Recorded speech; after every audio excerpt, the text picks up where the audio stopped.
Americans are sitting on more than $1 trillion in credit card debt right now, with the average rate parked north of 20%. Sit with that for a second because it tells you something. If $1 trillion in debt and rates that high were a personal willpower problem, the whole country would be failing. It's not willpower.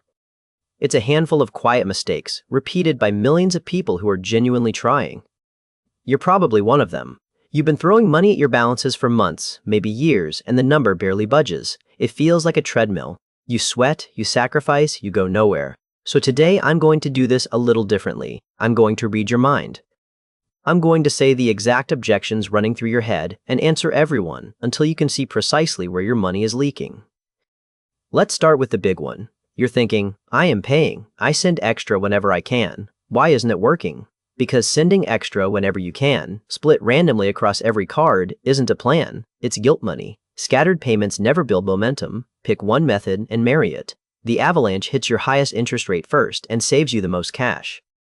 The snowball hits your smallest balance first and gives you a fast emotional win. Both work. Picking neither is the thing quietly killing you. Now you push back. But a payment is a payment, right? Money's money. Not even close. A card charging 26% is a house fire. A loan charging 4% is a birthday candle. If you're pouring water on the candle while the fire roars, you lose money every single month. Line your debts up by interest rate today and you'll see it. Attacking the high-rate cards first can save you hundreds, sometimes thousands, over the life of the debt. The math isn't an opinion. Here's the objection almost everyone hides behind. I pay on time. I always make the minimum. I'm being responsible. That one's a trap wearing a nice suit. The minimum payment is engineered to keep you in debt for as long as the law allows. Take a $5,000 balance at 20%. Pay only the minimum and you could be chained to it for over 15 years, handing over thousands in extra interest. Those are example numbers, but the cruelty of the math holds no matter what you plug in. The minimum is the floor. It was never meant to be your goal. Even an extra $50 or $100 a month aimed at one target can carve years off your timeline. Let me hit you with something that sounds backwards. Stop throwing every dollar at your debt. Yes, really. Because here's the next objection. Shouldn't I attack this with everything I've got? If you do, with zero cash in the bank, the first flat tire or cracked tooth sends you straight back to the credit card. That's the cycle, and it's exhausting. Build a small buffer first.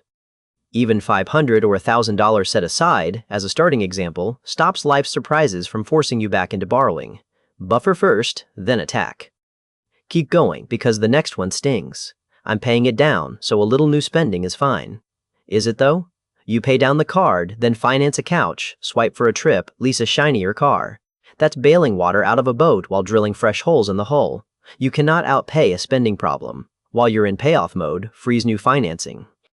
No new cards, no buy now pay later, no upgrades you can't cover in cash. Is that boring? Completely. Boring is what sets you free.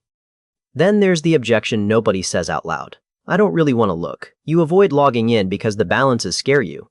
But debt you refuse to see is debt that runs your life. Sit down and write every single one on a single page. Balance, rate, minimum, due date. Watch what happens. A foggy cloud of dread turns into a clear, beatable list. You can't hit a target you won't even glance at. And the last doubt, the sneaky one. The rate I got is the rate I'm stuck with. Wrong. Lenders would rather shave your rate a little than lose you entirely. Call your card company and ask, especially if you've paid on time. Look hard at a balance transfer or a consolidation loan, but only if it genuinely lowers your interest. One phone call can save you real money. Almost nobody picks up the phone. Be the person who does. So why does any of this matter so much?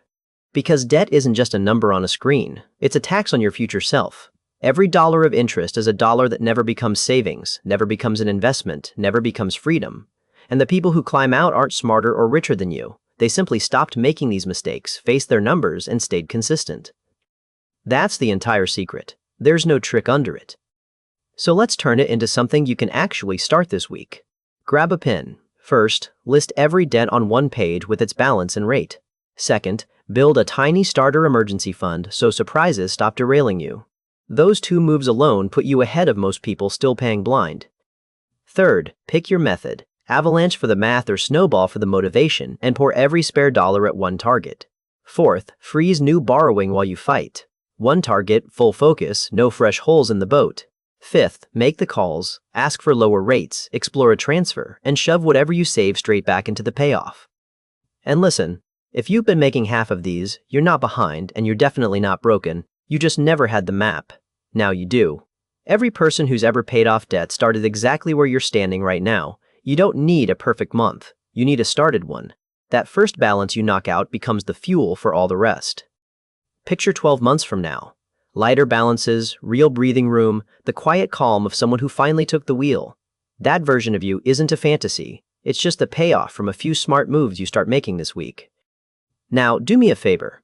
Think of one specific person in your life who's drowning in this exact treadmill, the friend or family member who keeps paying and never moves. Send them this video. Your one share might be the nudge that finally breaks their cycle. And while you're at it, which of these were you guilty of? Be honest with yourself, because that one is probably costing you the most. If even a single idea today made debt feel a little more beatable, give this a like so it reaches more people stuck right where you were, and subscribe so the next lesson finds you. Then go make your first move this week.